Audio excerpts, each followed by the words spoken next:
कांद्या टोमॅटोवर परतून सुंगटाचा सुक्या घातलाय हो. हेका लोक चिंगूळ, प्रॉन्स, कोळंबी असं म्हणतात. आम्ही सुंगटा म्हणतो. सुंगटा ताजी फडफडीत होती, 200 रुपये वाटो.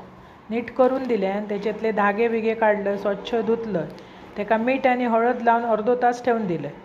जयच्या थंय घालूचं असावं आणि तांदळाची भाकरी चव एकदम भारी लागतं. असा करून बघा. एक कढई घेतलं, त्याच्यात घातलं तेल, बारीक चिरून 2 कांदे. सुक्या घालतात ना, नुसता कांदा टोमॅटोवर परततात, त्याका कांदो आणि टोमॅटो जरा जास्त घालायचं. कांदो परतून झाल्यावर टोमॅटो परतलं, जरा मीठ घातलं म्हणजे कांदो टोमॅटो पटकन शिजान येता बरं. व्यवस्थित ढवळून झाला की आल्या लसणाची पेस्ट घालायची. नंतर वरसून घरगुती भाजको मसालो जो आम्ही घरात करतो तो सगळा व्यवस्थित परतून झाला की सुंगटा सोडायची. सुंगटाक हळद आणि मीठ लावला असा, त्यामुळे मीठ सांभाळूनच घालायचा, नाही तर खारट होतं ती. व्यवस्थित सगळा परतून झाकून शिजवून घ्यायची. पाणी आपोआप सुटतं त्याका आणि मस्त शिजान येतं. व्यवस्थित ती शिजाक देऊ होई.